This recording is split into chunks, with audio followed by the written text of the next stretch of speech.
This is Adelle, my life partner and best friend, and infinite collaborator on this wonderful environment.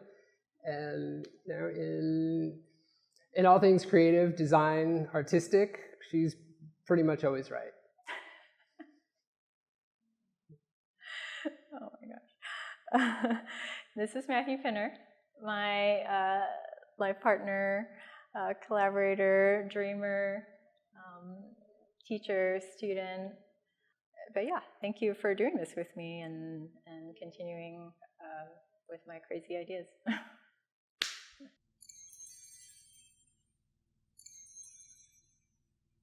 This piece is called Starcatcher, but the original concept was this curiosity about what would it feel like to catch a star.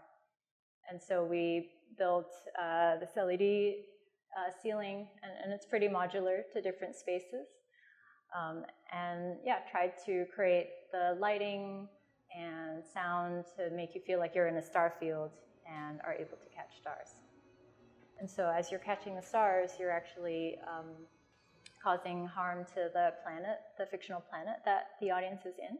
And so as the audience catches more stars, the plants and the flowers start to die, and you kind of realize that there are negative consequences to your actions.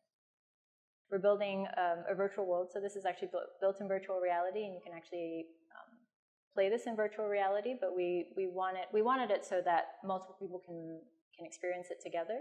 So we chose to use lights physical lights in the space to have people be able to experience that together. It took a lot of design to figure out how could we install this quickly, easily. How can we configure where the lights are? How do we know where people are in space? So there's all these tools and bits of design that's all behind the scenes that people don't experience, but that also makes it really fun for us. Yeah, I mean, I agree. Even working on something of this scale and finding the space to experiment and develop and collaborate has been a challenge in New York. I'd say another challenge is really starting from this abstract notion of catching stars and then bringing that into a space that people can explore on their own without having our hand and guidance in describing the story for them. And so we put a lot of work into making the piece a little more self-descriptive and something that will run itself. I think the most satisfying part is when people catch their first star. There's a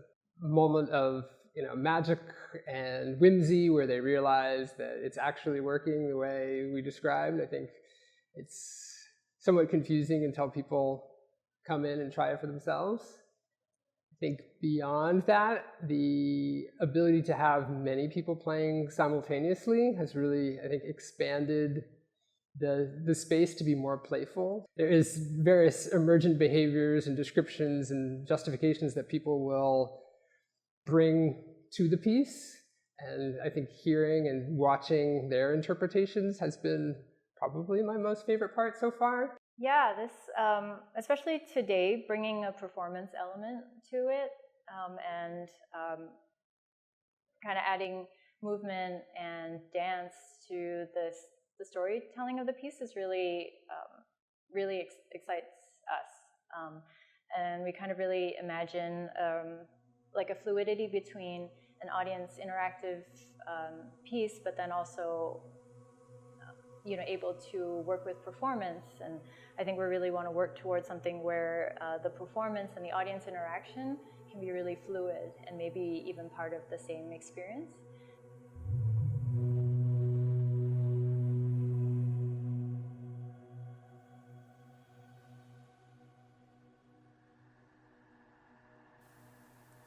When the birth of the cosmos came, it was less of the Big Bang they told us it was.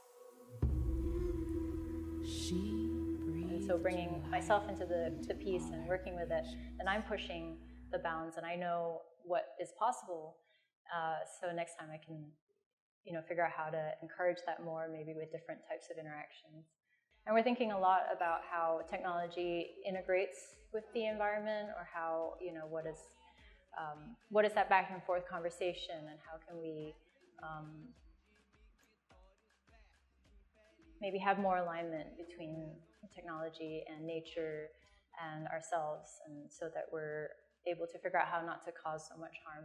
Yeah, with this recent iteration, adding a dancer has enabled us to explore what other characters in this world might sort of possess in the way of powers or agency. So it's been really fascinating working with Dharma and using her creative energy and sort of retelling the story from the beginning instead of dropping people right into the middle. So I think that's really expanded on kind of why people are here in the space and what they're doing. Yeah, there's no right way to be. That's one of the things I hope people can take away from it.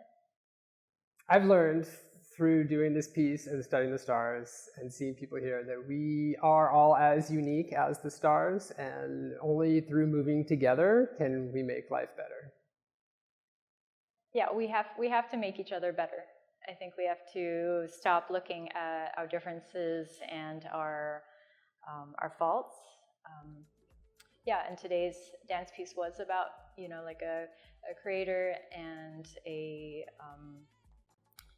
gatherer, and maybe those relationships have contention, but then they come to mutual agreement at the end. And I think we, as a human race, we need to be a little bit more respectful of each other, even despite all our differences.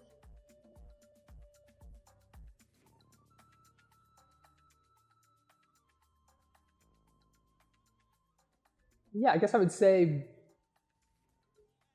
for the audience, they should be curious and unafraid to unlock new mysteries and moments of discovery throughout the playing of the piece, and not too dissimilar from experiencing Governor's Island. Around every corner there's something new to be discovered and a conversation and a person to meet. And I think this creates a nice container for people to sort of have a safe conversation about technology and the future and where we're heading as humanity and why we're doing the things we're doing. And so I think taking people outside of a normal context makes them a little bit more free and ideally childlike and innocent. I guess more broadly, I can't really say enough about how grateful I am to Carol and Harvestworks